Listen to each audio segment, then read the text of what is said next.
हरे Krishna everyone. आप सभी का हमारे इस साप्ताहिक कार्यक्रम में स्वागत है। आज मैं आपको कीर्तन से पहले रिमाइंड करना भूल गई थी कि कीर्तन के साथ साथ आप जहां भी हैं, चाहे आपने अपना कैमरा ऑन किया है या नहीं किया है, हम सबको भगवान के नामों का जप करना चाहिए। कीर्तन बहुत ज्यादा पावरफुल है। भगवान के नाम और भगवान में कोई अंतर नहीं है। जब हम भगवान के नामों का जप करते हैं तो भगवान साक्षात हमारी जीवा पर होते हैं। तो ये अपॉर्चुनिटी हमें कभी भी मिस नहीं करनी चाहिए। अगर आपने कैमरा ऑफ भी किया है, तब भी आप जहां भी हैं वहीं पर कीर्तन के साथ जरूर गाइए, तो हमें उसका बहुत लाभ मिलता है। आज हम फिर से एक बार भागवतम के पन्नों से किसी ऐसे भक्त के बारे में जानने का प्रयास करेंगे जिनके जीवन से हम कुछ सीख सकते हैं। उससे पहले हम मंगलाचरण करेंगे। मैं स्क्रीन शेयर कर लेती हूँ। ओके। आई होप मेरी स्क्रीन सबको दिख रही होगी। शुरू करने से पहले मंगलाचरण करेंगे। ओम अज्ञानतिमिरान्धस्य ज्ञानाञ्जनशलाकया चक्षुरुन्मिलितं येन तस्मै श्रीगुरुवे नमः। श्रीचैतन्यमनोभीष्टं स्थापितं येन भूतले स्वयं रूप कदा मह्यं ददाति स्वपदान्तिकम्। वन्देऽहं श्रीगुरो श्रीयुतपदकमलं श्रीगुरुन् वैष्णवांश्च श्रीरूपं साग्रजातं सहगण रघुनाथान्वितं तं सजीवं साद्वैतं सावधूतं परिजनसहितं कृष्णचैतन्यदेवं श्रीराधा कृष्ण पादान् सहगण ललिता श्रीविशाखान्वितांश्च। हे कृष्ण करुणा सिंधो दीनबंधु जगतपते गोपेश गोपिका कांत राधा कांत नमोस्तुते। तप्त कांचन गौरांगी राधे वृंदावनेश्वरी वृषभानुसुते देवी प्रणमामि हरिप्रिये। वाञ्छाकल्पतरुभ्यश्च कृपा सिन्धुभ्य एव च पतितानां पावनेभ्यो वैष्णवेभ्यो नमो नमः। जय श्री कृष्ण चैतन्य प्रभु नित्यानंद श्री अद्वैत गदाधर शिवासादि गौर भक्त वृंद। हरे कृष्णा कृष्ण कृष्ण हरे हरे, हरे राम राम राम हरे हरे। नमो विष्णुपादाय कृष्णपृष्ठाय भूतले श्रीमते भक्तिवेदांत स्वामिन्निति नामिने। नमस्ते सारस्वते देवे गौरवाणी प्रचारिणे निर्विशेष शून्यवादी पाश्चात्य देशतारिणे। नमो विष्णुपादाय कृष्णपृष्ठाय भूतले श्रीमते कृष्ण स्वामिनिति नामिने। प्रभुपादस्य साहित्यं प्रकाश्य विचारं भगवत्पादाय नमः। हरे कृष्णा। तो आज हम जय और विजय की चर्चा करेंगे, जिनका उल्लेख भागवतम के तीसरे स्कंद में आता है। और आप में से बहुत लोगों को जय और विजय की जो उनको श्राप मिला उसकी स्टोरी पता होगी। भागवतम में हम कई ऐसी घटनाओं के बारे में पढ़ते हैं जो देखने में तो काफी दुखद और काफी नेगेटिव लगती हैं, लेकिन एक्चुअली में उनका जो रिजल्ट होता है, जिस तरह से वो भगवान के प्लान में फिट होती हैं, वो बहुत पॉजिटिव होता है। तो ये एक ऐसी लीला हम आज डिस्कस करने वाले हैं। जय और विजय जो हैं वो भगवान के गेट कीपर्स हैं, इटर्नल सर्वेंट्स हैं। भगवान वैकुंठ में रहते हैं और वैकुंठ के जो गेट कीपर्स हैं उनका नाम है जय और विजय। और जैसा हम भगवत गीता के चौथे अध्याय में पढ़ते हैं, भगवान कहते हैं जन्म कर्म च मे दिव्यम, यानी मेरा जो जन्म है और जो मेरा कर्म है वो दोनों ही दिव्य है, ट्रांसेंडेंटल है। तो आज हम इस लीला में ट्रांसेंडेंटल क्वालिटीज बहुत सारी देखेंगे। हम देखेंगे कि किस प्रकार भगवान इस एक लीला से अपने आने वाले बहुत सारे अवतारों की फाउंडेशन ले कर देते हैं, एक प्लेटफॉर्म बनाते हैं जिससे कि आगे आने वाले युगों में भक्तों को भगवान के संग का लाभ मिले। और भगवान अपनी लीलाएं क्यों करते हैं, भगवद गीता में भगवान समझाते हैं कि परित्राणाय साधुनाम विनाशाय च दुष्कृताम। दो रीजंस है भगवान के आने के। परित्राणाय साधुनाम यानी साधुओं से अपनी एक्सचेंज को बढ़ाकर खुद भी रस लेना और उनको भी रस देना, ताकि भक्ति में आने के लिए लोग अट्रैक्ट हो सके। भगवान के पास वापस जाने के लिए लोग इनकरेज्ड हो सके। और दूसरा एक सेकेंडरी रीजन है। ओके, कोई तो बच्चा है जो स्क्रीन पर कुछ कर रहा है। मेरी आपसे सिर्फ ये रिक्वेस्ट है कि प्लीज देख लें अगर आपके बच्चे हैं जो ऐसा करें। Thank you so much. क्योंकि मैं अगर उस पर ध्यान दूंगी तो फिर क्लास पर मुश्किल हो जाएगा ध्यान देना। तो जैसा भगवान ने बताया भगवत गीता में कि जो उनकी लीलाएं हैं उनका पर्पस, फर्स्ट प्राइमरी पर्पस क्या है कि भक्तों के उन्माद को बढ़ाना, भक्तों में जो भगवान के प्रति प्रेम है उसको बढ़ाना।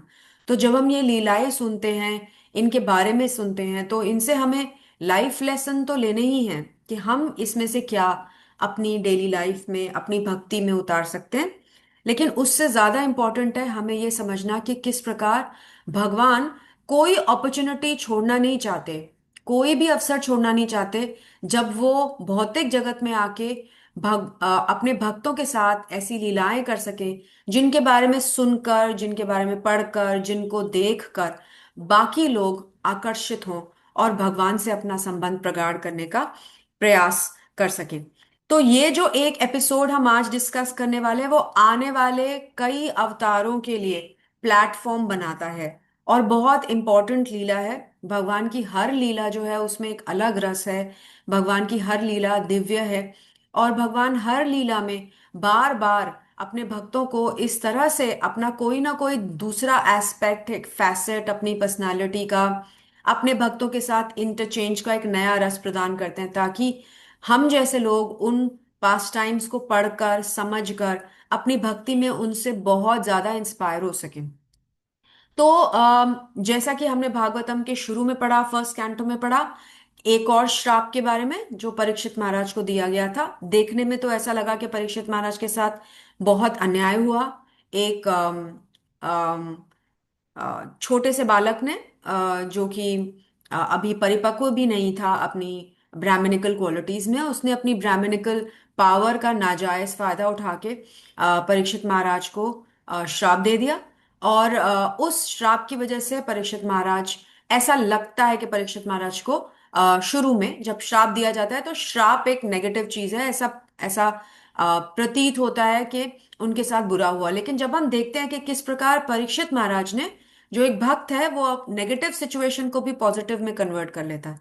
तो परीक्षित महाराज ने उस श्राप से भी कुछ अच्छा निकाला और फिर हमें उसी श्राप के बहाने हमें भागवतम मिली।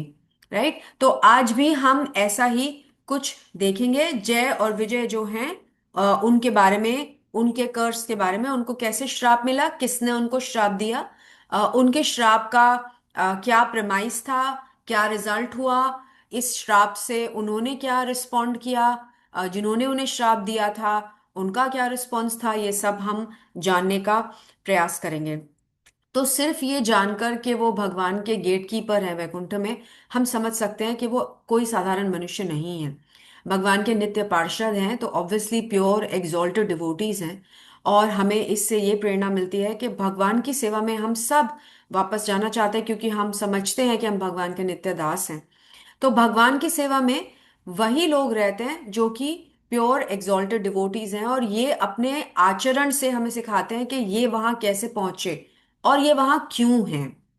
राइट, तो जब हम अपनी भक्ति में आगे बढ़ने का प्रयास करते हैं तो ऐसे ही भक्तों से हमें उत्साह लेना होता है, ऐसे ही भक्तों से हमें प्रेरणा लेनी होती है, ताकि हम इनकी क्वालिटीज को इम्बाइब करने का प्रयास करते हुए अपनी भक्ति में आगे बढ़े।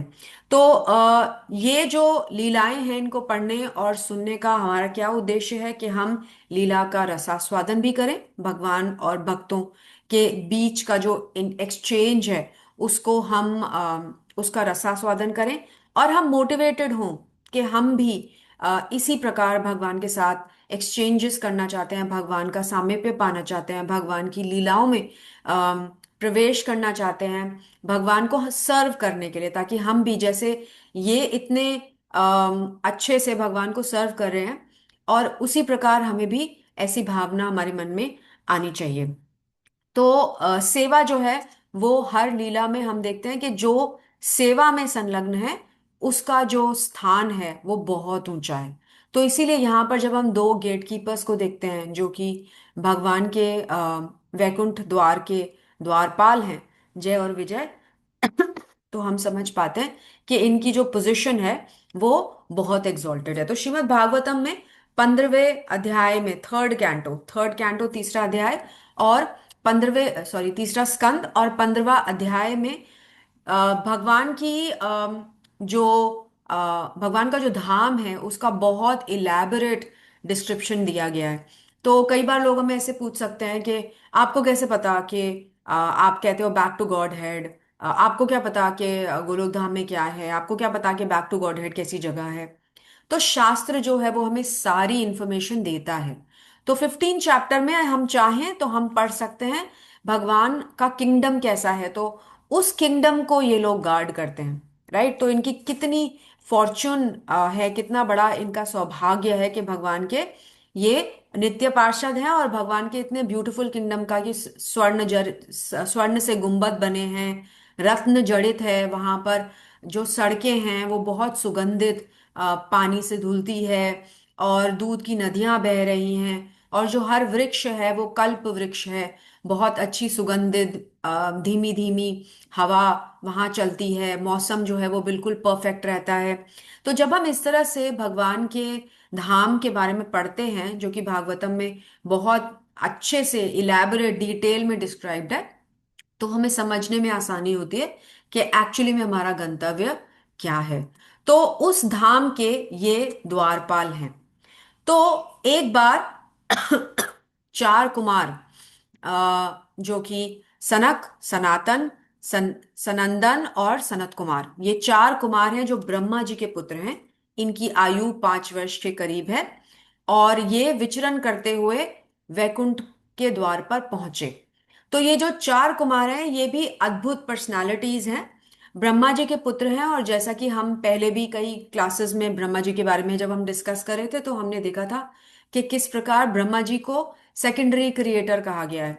तो ब्रह्मा जी की क्या सर्विस थी? सृष्टि की रचना। तो जब उन्होंने अलग अलग विभूतियों को जन्म दिया, अलग अलग विभूतियों को मैनिफेस्ट किया, तो उनसे यही उम्मीद की कि वो जो क्रिएशन है, जो सृष्टि है, उसमें जाकर पॉपुलेशन को बढ़ाएंगे।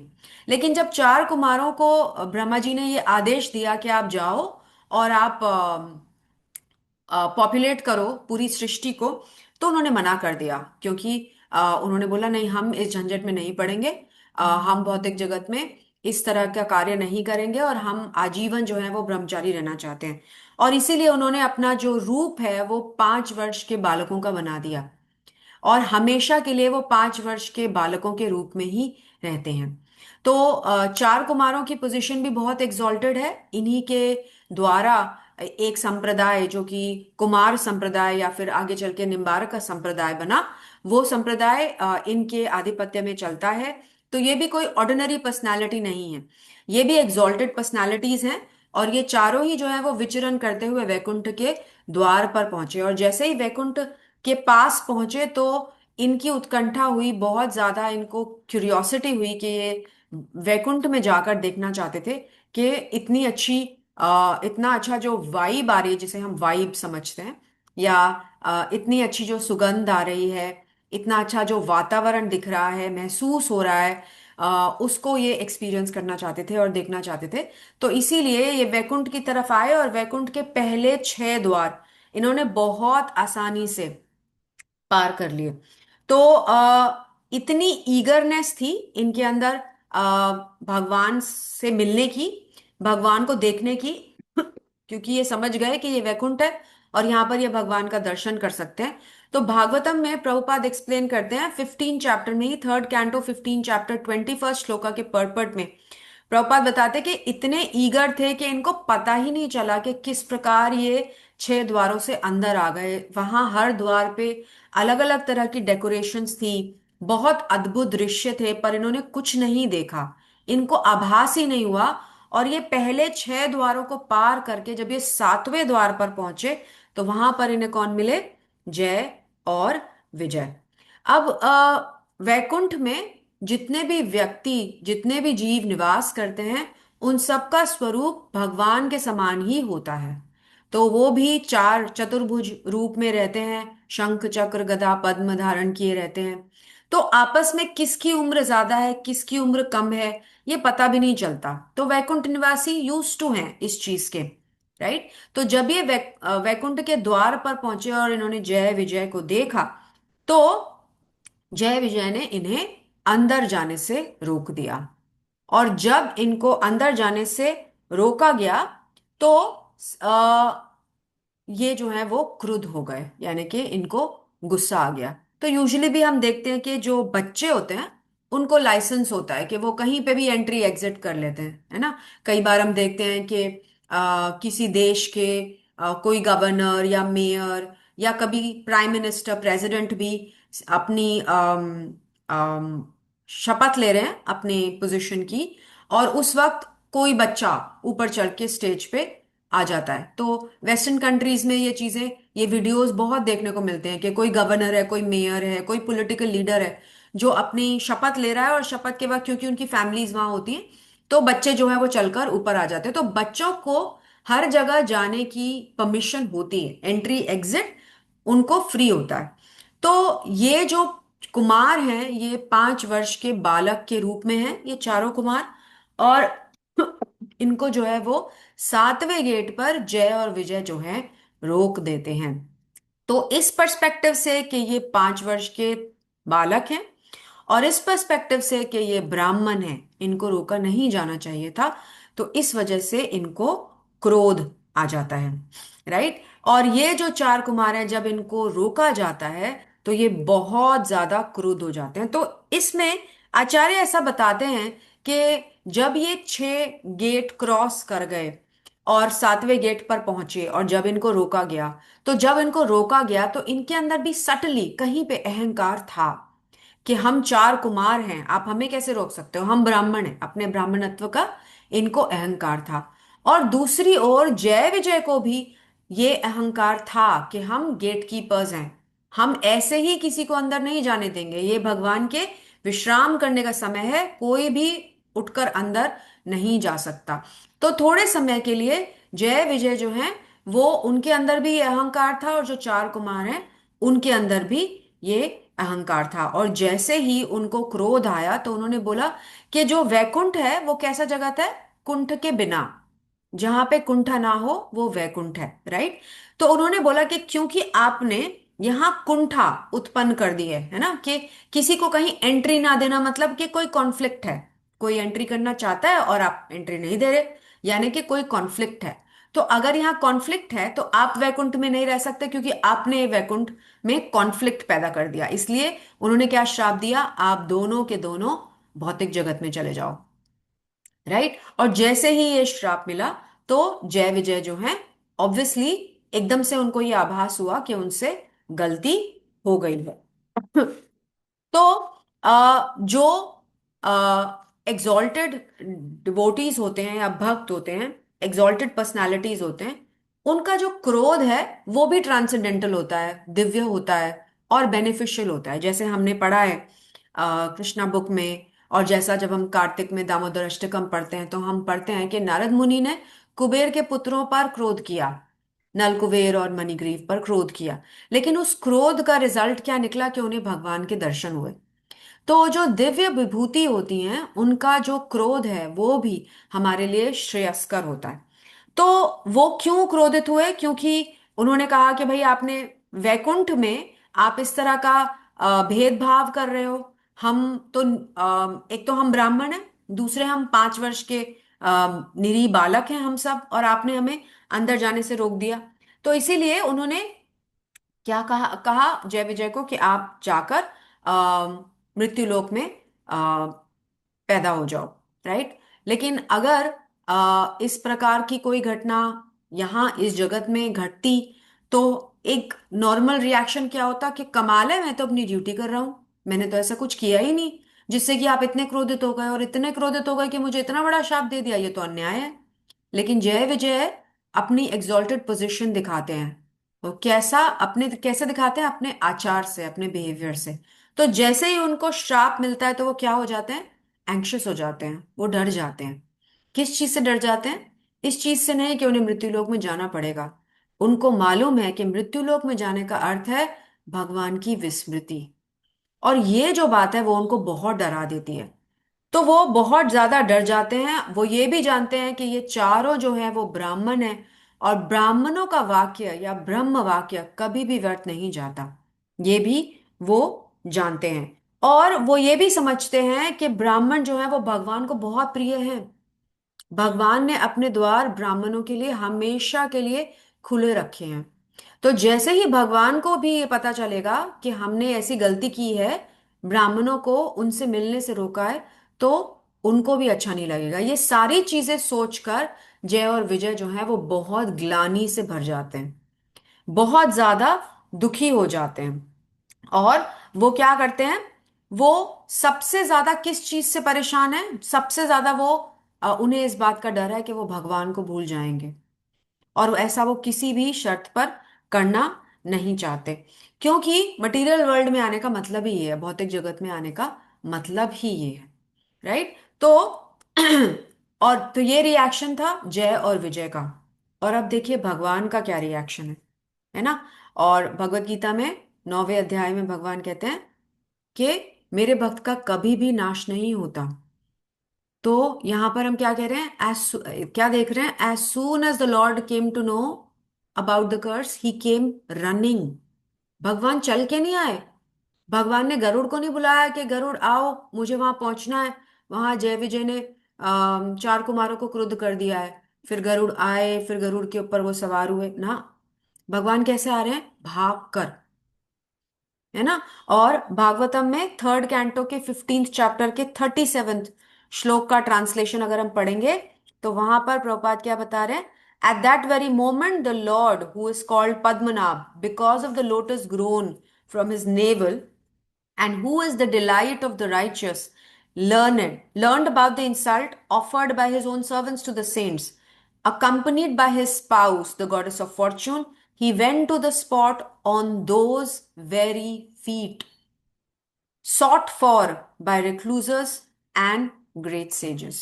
तो भगवान अपने उन्हीं चरण कमलों पर भाग कर आए जिनकी शरण बड़े बड़े ज्ञानी, बड़े बड़े योगी, बड़े बड़े भक्त चाहते हैं।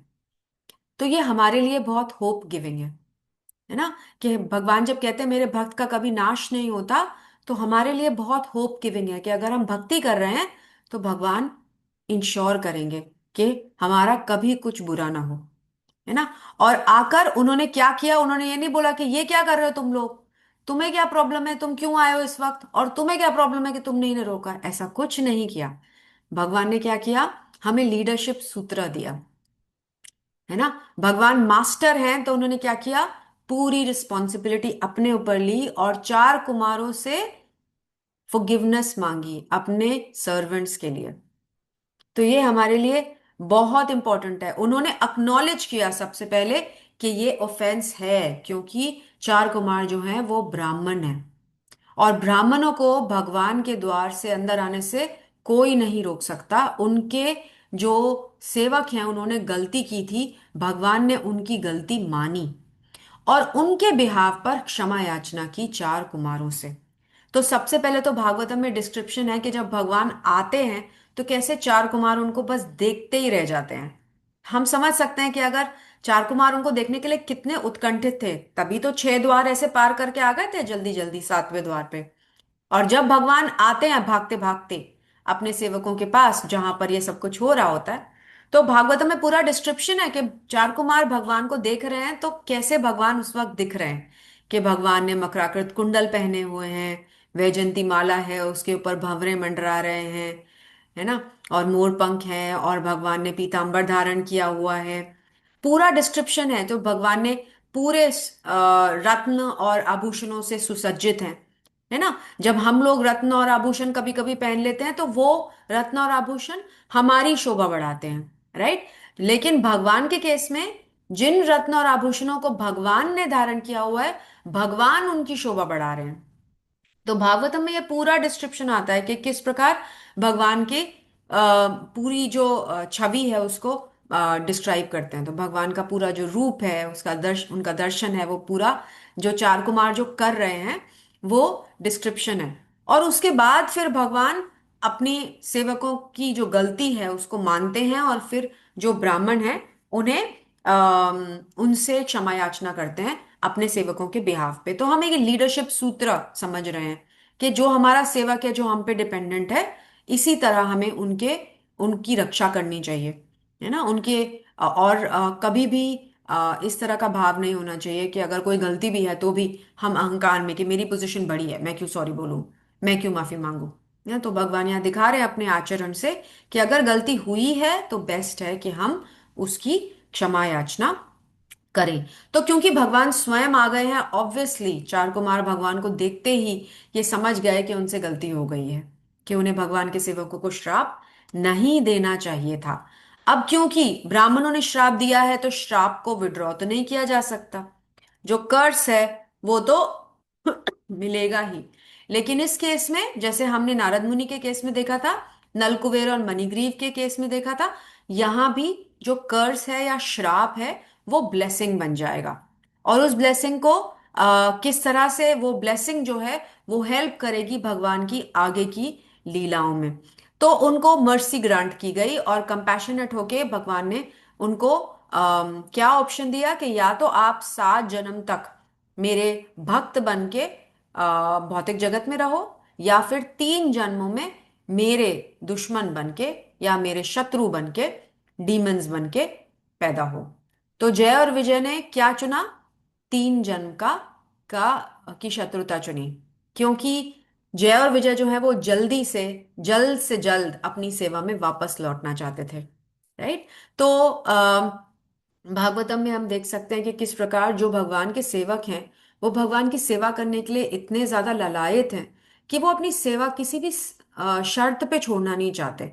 और अगर किसी टेम्पररी रीजन की वजह से, हालांकि वो भौतिक जगत भी सेवा ही करने के लिए जा रहे हैं, भगवान की तो आज्ञा है ना, तो भगवान की सेवा करने के लिए जा रहे हैं, लेकिन फिर भी वो अपनी इटर्नल सेवा में लौटने के लिए इतने तत्पर हैं कि उन्होंने ये मांगा कि हमें 3 जन्म के लिए भगवान का शत्रु बनना मंजूर है, लेकिन शर्त सिर्फ ये है कि हम उनको कभी भी ना भूलें, कि हमें हमेशा भगवान की याद रहे। तो उन्होंने भगवान का प्लान जो है वो पूरी तरह से एक्सेप्ट किया, है ना। हम भगवान के प्लान को रेजिस्ट करते हैं, हमें लगता है हमारा प्लान भगवान के प्लान से बेटर है। पर जो भगवान के पार्षद हैं, भगवान के भक्त हैं, वो ऐसा नहीं सोचते। वो जानते हैं कि भगवान का जो प्लान है वो डेफिनेटली हमारे प्लान से बेटर होगा। तो उन्होंने ये प्लान भगवान का जो है वो स्वीकार किया, और जय और विजय अपने आचरण से, है ना, हमें क्या सिखाते हैं कि हमें किसी भी स्थिति में हम रहें, हमारे जीवन का लक्ष्य क्या होना चाहिए? Always remember Krishna and never forget him. तो चाहे वो भगवान के शत्रु बने 3 जन्म तक, लेकिन भगवान की विस्मृति उनको कभी नहीं हुई।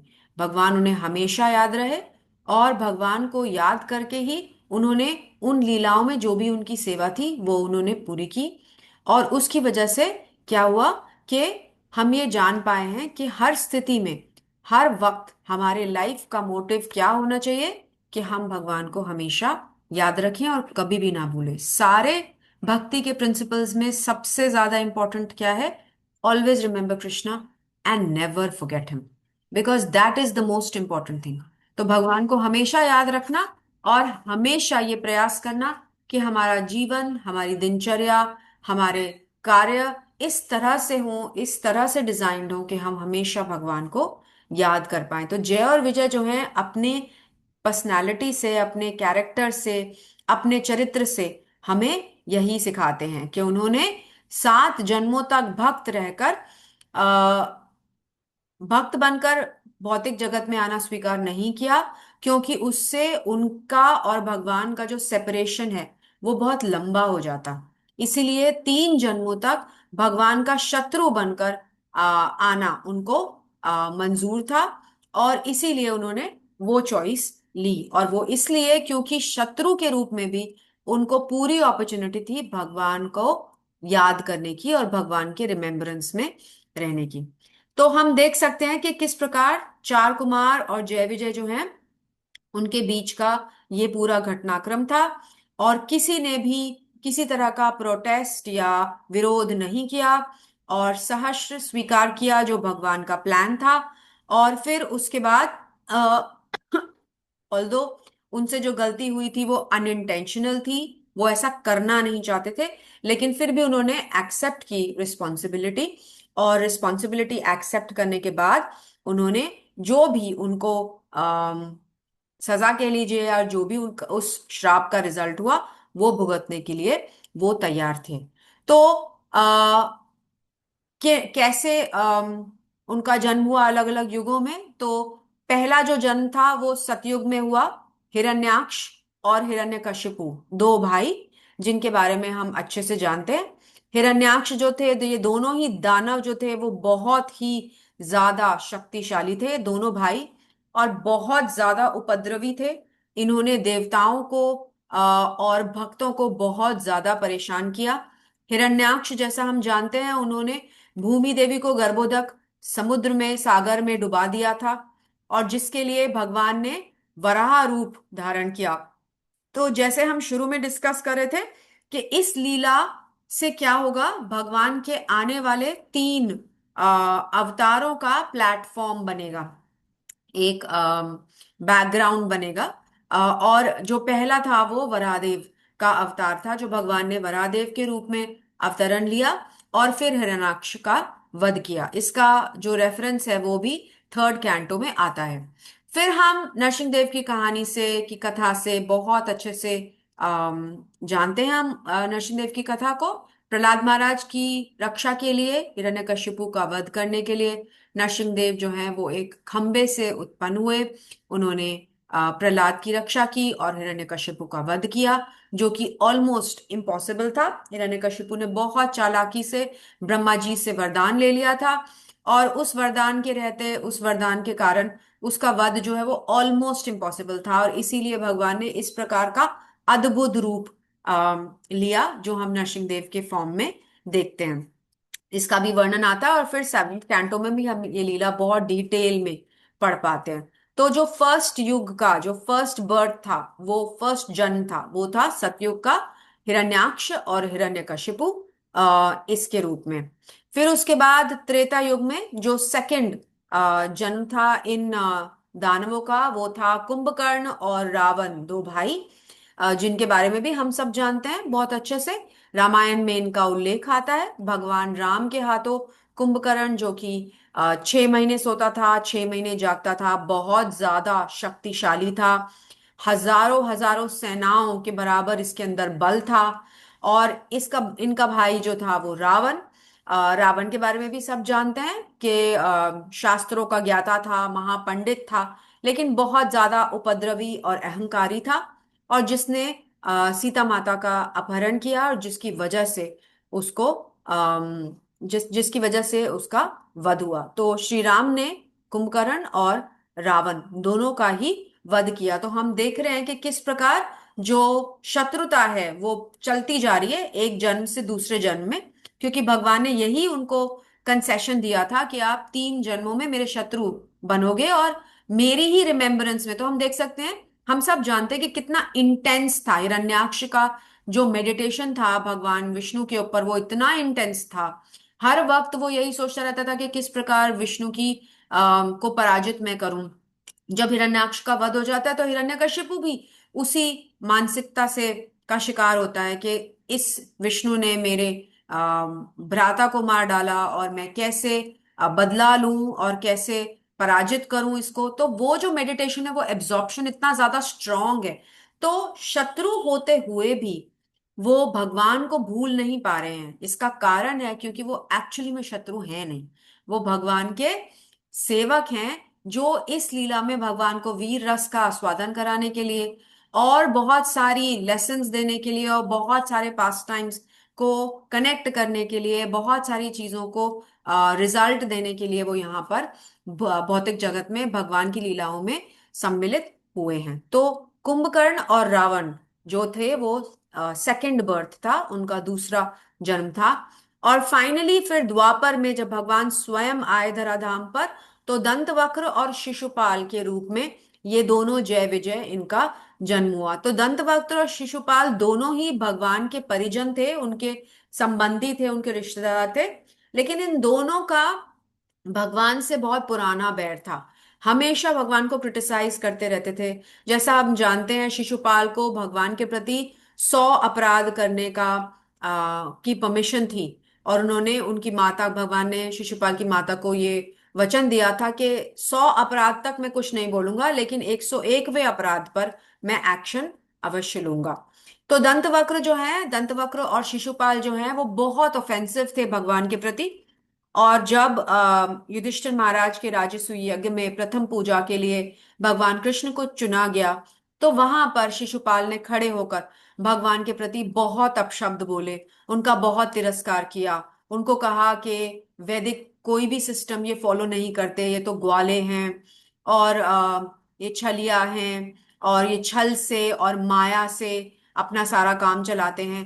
तो इस प्रकार उन्होंने भगवान के प्रति बहुत अपराध किए। और फिर इसी श्रृंखला में वो ये भूल गए कि उनके जो 100 अपराधों की कंसेशन थी वो खत्म हो गई है। और जैसे ही उन्होंने 101वीं बार भगवान को ऑफेंड किया, भगवान ने सुदर्शन चक्र से उनका गला काट दिया, उनका वध कर दिया। इसको देखकर दंतवक्र जो थे, जो शिशुपाल जो कि छेदी नरेश थे, दंतवक्र बहुत क्रोधित हो गए और वो मथुरा पहुंच गए अकेले ही, बिना किसी सेना के। और वो भी इसी प्रकार खड़े होकर भगवान को क्रिटिसाइज करने लगे, अपशब्द बोलने लगे, और भगवान ने उनका भी वध कर दिया। तो तीनों जन्मों में हमने देखा कि सतयुग में वो आए हिरण्याक्ष और हिरण्यकशिपु बनकर। फिर त्रेता में वो आए कुंभकर्ण और रावण बन के।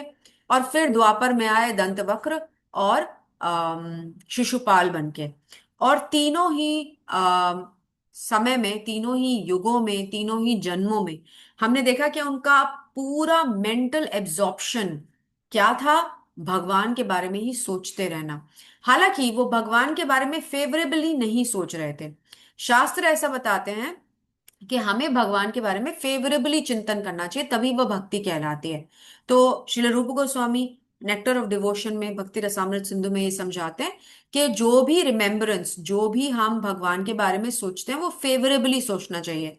अगर हम अनुकूल तरीके से, सॉरी, प्रतिकूल तरीके से भगवान के बारे में सोचेंगे, तो वो भक्ति में काउंट नहीं होता। राइट। तो यहां पर हम देख सकते हैं कि हालांकि वो प्रतिकूल थे, क्योंकि उनको जो सेवा दी गई थी वो इसी प्रकार की थी। उनको भगवान का शत्रु बनने का श्राप मिला था। तो वो आ, भगवान के प्रतिकूल होकर पूरा अपना आचरण कर रहे थे, लेकिन उसमें भी उनकी जो इंटेंसिटी थी भगवान को याद करने की, वो बहुत ज्यादा थी। और बहुत पूरे अपने सारे कार्यों में, अपने सारी पूरी जो उनकी एब्जॉर्प्शन थी हर तरह से, हमेशा उनका यही उद्देश्य था कि किस प्रकार भगवान जो है, किस प्रकार जो भगवान को वो परास्त कर पाए, और किस प्रकार भगवान को वो कुछ नुकसान पहुंचा पाए। और इसी बहाने वो भगवान को रिमेम्बर करते रहते थे। तो हमने शिशुपाल के बारे में भी डिस्कस किया है। तो तीनों जन्मों में जय और विजय जो है, अपनी अपनी सेवा को पूरा करके, अपने श्राप की जो पनिशमेंट थी उसको पूरा करके, और फिर वापस वैकुंठ धाम अपने गेटकीपर की इटर्नल सर्विस में वापस चले जाते हैं। तो हम देखते हैं कि जय विजय की जो कथा है उसमें उनका फॉल्ट, पहले वो ऑफेंस करते हैं, उनसे गलती होती है, जिसकी वजह से उनको भौतिक जगत में आना पड़ता है, जहां पर लीलाओं में पार्टिसिपेट करके वो प्योरीफाई होते हैं, और फिर उसके बाद वापस भगवान के धाम चले जाते हैं। तो हालांकि वो भगवान के नित्य पार्षद हैं, तो उनको किसी प्रकार के प्योरिफिकेशन की आवश्यकता नहीं है। लेकिन ये जो मॉडल है, ये जीवों पर, हम जैसे जीवों पर, बद्ध जीवों पर लागू होता है कि हमें ये समझना चाहिए कि किस प्रकार हम यहाँ भौतिक जगत में क्यों आए हैं, अपने आप को प्योरीफाई करने के लिए। और प्योरिफिकेटरी प्रोसेस क्या है? कि हम भगवान के नामों का जप करें। हरे कृष्ण कृष्ण कृष्ण हरे हरे, हरे राम राम राम हरे हरे।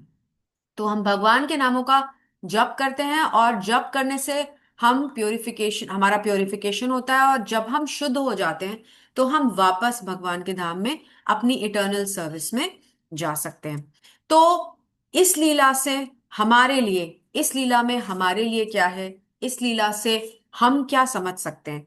तो सबसे पहले तो हम क्या समझ सकते हैं कि जो भक्त होता है वो किसी भी स्थिति में हो, अगर उसके ऊपर कोई भी आपदा आती है तो भगवान स्वयं उसकी रक्षा के लिए आते हैं।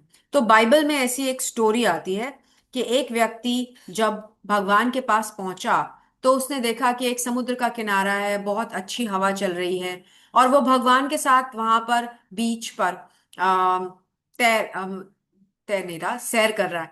और जो उसकी लाइफ है उसकी मूवी चल रही है सामने, जैसे जैसे उसकी लाइफ में जो जो इम्पोर्टेंट किस्से हुए थे, इंसिडेंट्स हुए थे, उसकी मूवी चल रही है सामने।